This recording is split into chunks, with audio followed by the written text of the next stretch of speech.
Bilang nanay na nakapustiso mga mima ko, syempre ayokong magaya sa akin yung anak ko. Kaya naman for today's video ay samahan niyo akong dalhin sa dental clinic itong panganay ko. Isasama ko nga din tong bunso ko kasi excited na excited yan mag-tricycle at mag-jeep. Bago umalis mga mima ko, gusto ko sanang mag-OOTD check, kaya lang tingnan nyo paano naman tayo makakapag-OOTD check nito kung nanay tayo. So tigilan natin yung mga kalokohan na yan.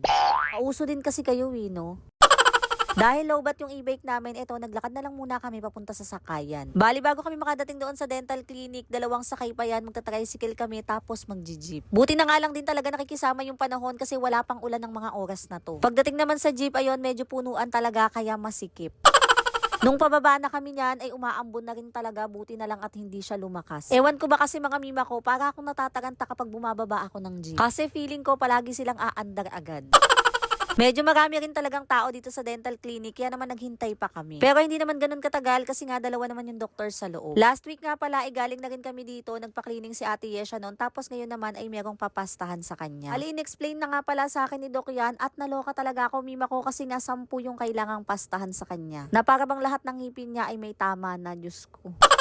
Last year mga mima ko ay nakapagpapasta na rin yan, kaya lang hindi nga kami nakapagdire-diretso sa clinic noon kasi nga lumipat kami ng bahay. Ayan talaga yung madalas na pinag-aawayan namin ni Ate Yesha, yung maayos na paglilinis ng ngipin niya. Kasi kapag nagtututbrush, parang magic talaga. O diba, ayaw mo magtutbrush ng maayos, ayan, pasta ka tuloy.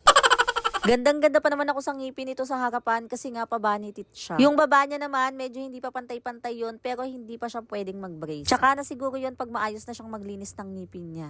Balik tayo dito sa video mga meeting na nyo, nung matawag nga si Ate Yesha, itong si Kenji hindi mapakali. Kailangan talaga makikita niya yung ginagawa sa ate niya sa loob. Nakailang pabalik-balik yan dyan, tapos tignan nyo, ito, kinuha pa yung cellphone ko dahil bibidyohan niya nga daw yung ate niya. Hindi pa talaga siya nakontento sa panonood, kailangan may video pa. Pasensya na kung magulo yung video mga mima ko, pero pinagmamalaki niya talaga sa akin yan kasi nga marami daw siyang video sa ate niya. 2 nga lang pala muna itong pinasta sa kanya, tapos pabalik-balik na lang kami sa susunod para matapos to lahat. Medyo masakit nga daw nung una kasi nga medyo malalim na rin talaga tong pinastahan sa kanya. Pagkatapos namin doon, eto, meron nga palang malapit na Pure Gold doon sa clinic, kaya naman dumaan na rin kami kasi nga kanina pa talaga nagugutom si Kenji. Oo, ganyan talaga yung nagugutom, candy talaga yung binibili. Pagkatapos noon, eto, sumakay na rin kami agad kasi nga aabutin na talaga kami ng ulan. At yung pinaka nakakainis doon, ay traffic pa. Bagay, hindi naman yan bago dito sa San Mateo, mas kabahan ka kapag hindi traffic. Hindi pa man kami nakakauwi sa bahay, itong mga pinagbibili nila ay talagang ubos na, Diyos ko.